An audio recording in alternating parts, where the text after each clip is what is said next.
So this is another in my captive reader series. I hadn't thought that I had that many positive stories, and that I thought I would run out pretty quickly. But as my spouse pointed out, I do have a number of stories, some of which are more on the humorous vein. And this is one of those. It's a story called Manifest Destiny, in which I wondered what it would be like in a circumstance where, yes, you have mysterious prophecies, but pretty much they're by the book and everybody knows what's going to happen. And I thought it would be fun to see what that would be like. So, Manifest Destiny. On the day that Quald of the Sword came to the fabled city of fate, black clouds covered the city, thunder rumbled in the distance, and the wind howled unceasingly. The atmosphere, in short, was foreboding. "It is an ill wind that blows no one good," quoth Quald, "and this tempest calls my name." So saying, he took his long sword Gnath, and with its two-handed hilt struck a mighty blow upon the gates. Though stoutly made of cold hard iron, they shook with the force of the blow. The hollow sound echoed against the high walls of the city and across the hill of dreams on which it stood. Giant Quald was a brave sight that day. 8 feet tall, with the strength of 4 1/4 men, he wore the blinding armor of lilies that he had wrested single-handed, the other hand being busy with his sword, from the worm of Aurga. He looked every inch the hero that the old mad wizard had declared him at birth to be. And so, with courage born of prophecy, Quald drew himself to his full height, raised his sword on high in the single ray of sun that broke through the clouds, and cried out, "O prophets and augurs, open now to me, Quald of the Sword, for it has been foretold that a hero would come one day to liberate your people from oppression." So saying, he smote once more upon the gates. The echoes had only begun to fade when a peephole opened in the leftmost panel and a wrinkled face appeared, blinking. "O Quald," said the ancient face somnolently, "welcome. Let me just check a few things." The face disappeared, and from behind the gates a mumbling could be heard. "Quald, sword, tall." Face peered out again. "Lilies, right. Just give me a minute, then." The great iron gates creaked slowly open, and an ancient gray robe came into view. Bowing low, it said, "O great Quald, welcome to our humble city. You're right on time." "I am indeed in my time, old one," said Quald, sheathing his immense sword in the scabbard across his back. "A time of courage and wonder." "So it is," said the figure, "so it is." He made shooing motions with his hands behind him. "Enter now, great one, and do your deeds." Thus entered Quald into the city and into legend. As he stepped past the gates, eyes darting about for signs of spellcasters, champions, and other dangers, he was somewhat surprised to see not sages with staffs, nor men in armor, but a crowd of very small people. Children, really. Probably not more than a few years old, any of them. He frowned. "Sorry, O Quald," mumbled the doorkeeper. "Children never accept the solemnity of the occasion. Hard to keep them somber for more than a few minutes, really." "It matters not," replied the warrior, so long as they do not interfere with my appointed task." "Oh, I'm sure they won't. Archive's just up the avenue on the right. Can't miss it." Quald frowned, his brows gathering darkly like the very clouds above. "You know, then, of my quest, my duty to bring doom to the despot that rules this evil place." The doorkeeper's lips quirked. "I've got an inkling," he said, and turned quickly back to the massive iron doors that were his charge. Quald shrugged his shoulders, settled his sword more comfortably across his back, and strode boldly forth upon the cobbles of the avenue. As he did so, the crowd of children, armed only with charcoal sticks and papyrus, followed him, arguing now amongst themselves. "Telling you that was S132.234A. Was not, it was 4B. Walked bravely. Shh, look, he's doing 23.5. For Quald, hungry from his climb up the hill, not to mention conquering the demon guardians at its base, had stopped by the awning of the grocer. Lifting the awning, for he deemed it undignified that a hero duck his head, he called, "Ho, vendor! Show your most toothsome wares to this bold hero." "Yes, sir. Coming right up." A short, round-faced woman in a green apron popped out of the shop. "Here you go," she smiled, handing Quald a large basket. "What is this?" he asked in confusion. "I have not yet seen your best, let alone made a selection." The grocer crinkled her brows. "It is Thorn Day, is it not?" Time passes quickly when you are battling creatures of evil, and Kvald was not entirely sure, but he nodded anyway, and several children affirmed loudly that it was indeed Thornday. And it's mid-morning. Hard to tell in this gloomy weather, but I think that's right, isn't it? Several more children agreed enthusiastically. So, continued the grocer confidently, you must be Kvald, which means you eat a large loaf of bread with smoked bean curd and wash it down with a flagon of fresh greenberry juice. So it is written, she bowed her head. So it is written, chorused the children. Now get on with you, she pushed lightly against the man mountain that was Kvald. You can eat while you walk to the archive. She disappeared back into her shop. Kvald, for the first time unsure of himself, stood blankly on the street, basket in one hand, awning still raised in the other. Finally, easing his awkward pose, he dropped the awning and peered into the basket. There, comfortably nestled next to a large clay flagon with a cork, were a full round of rye bread, his favorite, and a tasty-looking chunk of bean curd. The children jabbered excitedly behind him. Perfect, 23.5 to the letter. It was not. She didn't let him order. But he got the food, didn't he? Well, he hasn't eaten it yet. This point aroused some agreement, and the crowd went silent again, staring at him expectantly. With a troubled sideward glance at the children, Kvald took up the bread. He was, after all, hungry. These demons had been quite troublesome. Something strange was going on here, no doubt, but that was no reason not to eat. A hero learns to eat whenever the opportunity arises. He took a bite of the perfectly baked bread, and a swallow of the juice, which was not too sweet, not too tart. Better than he had eaten at the court of the Red Tower itself. The dark oracles of Lesson evidently did not stint on foodstuffs. Smiling now, Kvald flexed his arms threateningly at the children, set off again up the street, basket hanging off his left arm, bean curd in his right hand. Behind him, the children chattered and crossed things off on their papyrus with the charcoal sticks. As the hero strode up the cobbled street, occasionally taking a bite of pleasantly crusty bread, he passed maids and knaves about their business in the street's quaint shops and markets.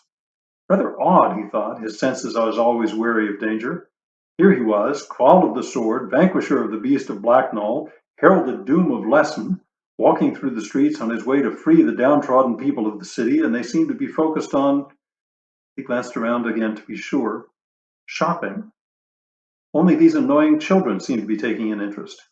Definitely unusual, he thought, but perhaps it was all a facade to fool the city's infamously cruel overlords. It would be best, he thought, with a final swig of greenberry juice, not to trouble himself over the matter. Heroes, as Larno of the Silver Spear had once told him, made their living through strength and agility, not introspection. Larno had died in battle before explaining the term. Clearly, introspection was some sort of magic scrying technique, definitely on the dark side and therefore to be avoided by any self-respecting hero. Yo, hero! The voice came from above and to the left. Nice basket. Before the words had fully registered, Kvald had dropped, rolled, and bounced back to his feet, holding a small axe in one hand and several throwing stars in the other. He frowned up at the window from which trained senses told him the cry had come. A sneering teenage girl leaned out the casement. Nice basket, he wondered? A poor threat, better suited to the crowded streets of Pergla than this den of augurs. Perhaps he should just ignore the whole thing and go on. But then again, there had been that time in the swamps of Smyrna. He lowered the axe, but watched the girl carefully for signs of spellcasting. Ooh, big bad hero off to fight the prophets then. The girl's face registered scorn, and she put her hands up in exaggerated fear as she shrank below the window. Probably nothing, thought Kvald, but no harm in being sure. He let fly 2 stars in a clever throw taught to him by Zernathi master Koni Sul. As they curved out of sight into the room, a vexed cry rang out. Ow! That hurt you! The rest was drowned out by the sound of a door slamming open, and a red-faced woman in an apron came into view. Kvald readied another star, but the woman simply bowed vaguely in his direction and called, Sorry! As she pulled the window closed, his ears, trained by years of dungeon sneaking, heard her say, Well, it just serves you right, Anthea. I've told you before about teasing visitors. Kvald put his weapons away again. As he slung the axe from his wide baldric, he spotted the troublesome basket nearby on the cobbles. Best to leave it where it lay, he thought. Perhaps the girl had been warning him in some subtle way. Best to take no chances, as Ignar the Long-Lived had always taught. Behind him, the children were in a tumult. Unforeseen, cried one. Absolutely unforeseen. Not true, cried another. Unexpected, but allowed by S132.33, alternate interpretation C. No question about it. Wrong, cried the first. Am not. Are so. Sides began to form and a scuffle broke out. Not dangerous, judged the hero and glanced up the street.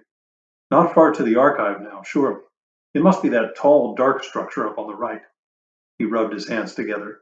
Finally, time to get down to business. As he strode away, the scuffle spread into a scrum of pinching, hair-pulling, and wrestling. Finally, a passing merchant stopped to break it up. Listening to the claims of both sides, he pursed his lips together. Interesting, interesting, he said. Haven't really followed this one. He reached into a pocket of his cloak for a small but densely printed book. Let's see now. Called of the Sword, you said. He thumbed through an index. Here we are. Ah, yes. Very interesting indeed. Alternate branch 3C, via minor tassiographer Islark the Norn. Lo, he shall cast a sharp look upon the rebel, and she shall be pierced by starlight in the day. Requires a little interpretation, but you get the picture. He tousled the hair of the nearest boy. Never fear, young ones. You'll get the hang of it. Cover obscurantism next year, by the look of you. He put the book away and strode off down the street. Told you so, muttered a dusty and bruised young girl. Did not. You said astrology, replied an equally dirty boy. Chaos threatened to break out again until a younger girl pointed out that the hero had gone on without them and was almost at the archive. As a mass, the children gathered up their papers and charcoal and raced up the street. In the interim, Kowald had in fact reached the archive and was performing reconnaissance. He was always good, experience had taught him, to check first for traps and tricks. Oracles were notoriously devious. All the great masters said so. He glanced around with a seasoned eye. It seemed quieter here than elsewhere. Little foot traffic, and the buildings were larger, fancier. Mostly clothiers and bookstores, he noted. Most had big picture windows in front, allowing a good view of the interior. Except for one, he noted, loosening up his sizable muscles. There, just across from the archive, and with a good view of the entrance, was a wide storefront, its small window hung with dark drapes, now closed. The door, noted Quald, was unusually wide. 3 men wide, in fact, he gauged. Giving no sign of his interest, he sauntered up the street, looking in shop windows as any well-armored shopper might do.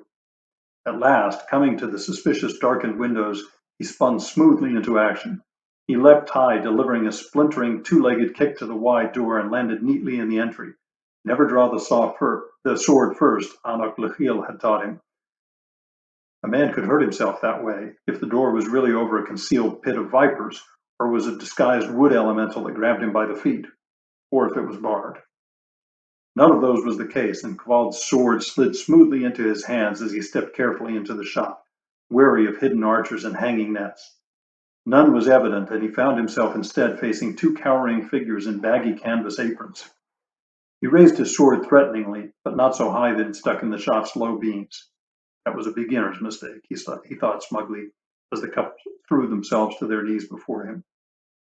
Harm us not, great Quald, quavered an old man's voice from the one on Quald's left. We are your loyal supporters.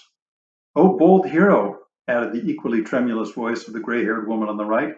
Thank all the gods you have come at last to banish the evil oppressors and set free at last the city of fate.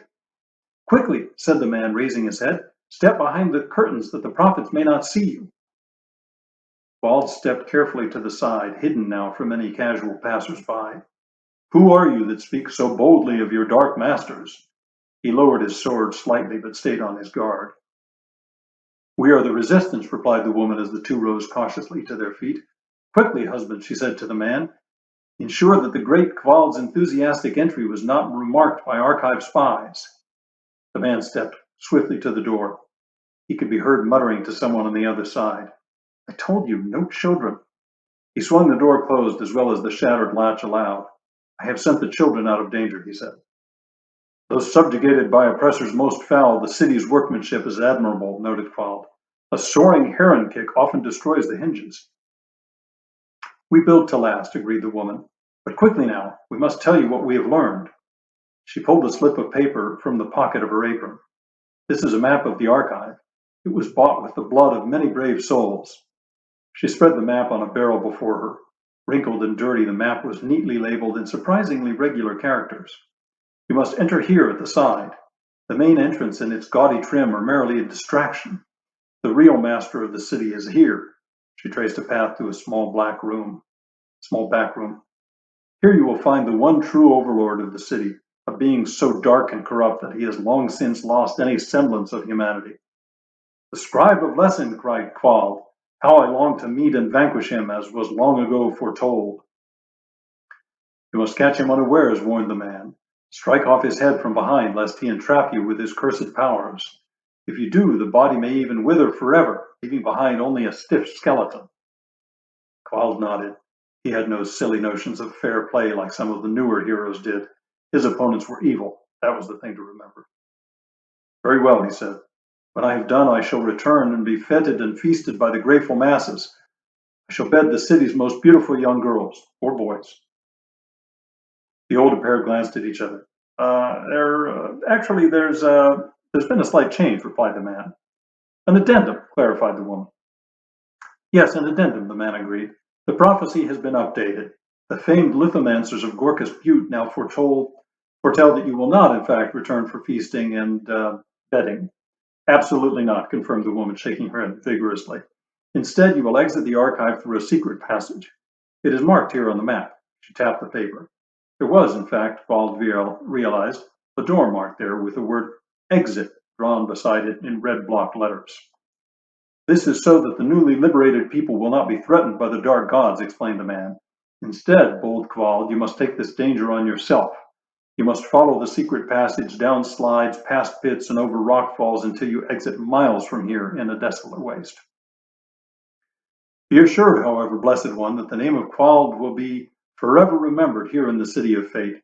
You will be recorded for eternity as a champion." The woman smiled up at Kvald adoringly. "But come now," she shook herself. "You must be about your ways now if you were to catch the Overlord in his dark chamber." She thrust the map into his hand. "Go now, Great One, with our prayers. You carry the hopes of our people on your broad shoulders." "Let it be so," nodded Kvald. "A hero walks a lonely path. And is it not said that the gods will reward a brave man?" "I'm sure it is," said the man, pulling the wide doors open again. "Definitely," agreed the woman. "On your way now." Emboldened and inspired by this unexpected support, Kvald strode forth.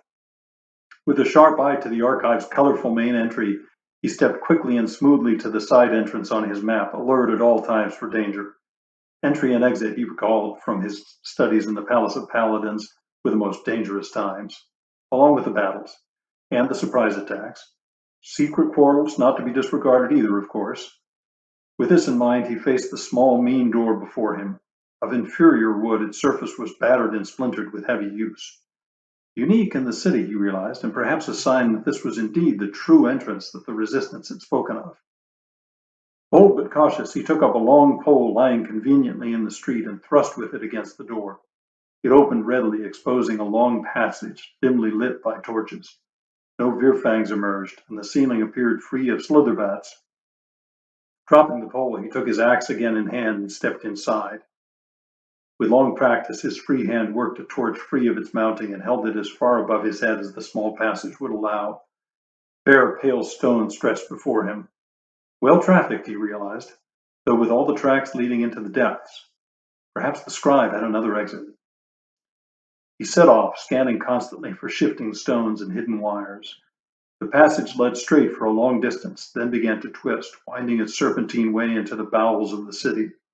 The air grew fetid, the stones slick and treacherous with dark growth. Kvald slowed his steps. With skill born of long experience, he had memorized the map instantly. The inner sanctum lay nearby now, and he paused to ready himself. It was strange, he thought, that there had been no guards. Most despots surrounded themselves with felled warriors and foul monsters with traps and tricks. Not all, he acknowledged. The tyrant of Talar had been so convinced of his invincibility that he had scorned the protection of lesser men. Perhaps the scribe, sure in his prophetic powers, did the same. At last, axe in hand, sword loose in its scabbard, he stepped silently forward. Before him lay the final corner. With a sudden rush, he raced forward, pivoting neatly at the bend to face the chamber. He flung the axe before him as a distraction, and with a smooth motion drew his sword just as he entered the room. With a clang, A clang echoed in his ears as the axe, perfectly aimed, rebounded from the giant figure before him, sparks flying in the dark. A challenge, thought Quald as he dodged evasively. The scribe was no doubt warded with fearsome magical protections, but he had faced such situations before, and his good sword Gnath was proof against such spells. With the powerful grace of a lifetime of heroism, he smung Gnath in his mighty arms and struck the figure full upon the neck. With a horrid squealing cry, the blade tore through stiff resistance, and the head came free, its evil countenance visible for a moment as fire gouted from the creature's neck. With a swift motion, Quald brought his sword before him in a guard position as the flames subsided. But the battle was done already, the evil vanquished. In the guttering light of his dropped torch, he saw before him the stiff figure of the scribe, long pen in hand, still standing, even in death. With a slight frown, Quald looked around him. Yes, there was the head, shining cruelly in the torchlight, its hard surface scarred and battered, but the evil leer still evident. Faint tendrils of smoke rose from the mouth as the glowing eyes slowly darkened and died. Quald turned back to the body and prodded it with his sword. Knath's sharp point slid off the dark robes with a screech. He approached cautiously. Like the head, the robes looked hard, even metallic. Senses alert to their utmost, he peered at the creature's neck. The odor of brimstone remained, but the flames were gone, the smoke cleared. There was no blood, no ichor. Instead, the body was empty. Indeed, the robes appeared to be now of actual iron, held up by a framework of stick-like bones. This was highly unusual, thought Quald. Usually there was a corpse to parade through the streets, evidence of the people's liberation. Still, those two brave souls from the resistance had hinted that the body might wither. He had not struck it from behind, but there had been that one time when the mage of Morcus Mount had in death become no more than a skinny old hermit. Not entirely without precedent then, and there was to be no victory parade after all. It might even make a better song this way. With that cheering thought, Quald gathered up the heavy, lifeless head of Lesson's dark scribe, stowed his weapons, and headed for the secret exit. Now for the desolate waste, he thought happily. With any luck, there might even be cave trolls or swamp worms. Above, in the city of fate, a workman passed a man and a woman still wearing dusty robes as they sat on the steps of the archive. All done? Asked the chief clerk as he folded a shopkeeper's apron. All done, reported the workman. Have to go to storage, though. Bastard took the head. He stomped past on his errand. So, what now? Asked the chief clerk of the woman beside him. Well, replied the scribe, combing cobwebs out of her hair, I think we've just got time for some tea before our 2 o'clock with Draft the Destroyer. I don't recall which fantasy story I read triggered this, but after a while I got a little frustrated with the constant opaque prophecies that those stories are full of, and I think I've used them myself in a story or two. But I thought it would be fun to have a case where this prophecy is not so opaque, and in fact, this is a city full of scribes and prophets that know all about the prophecies and know exactly how they're going to go. Only the hero is a little left out and mystified by the result. So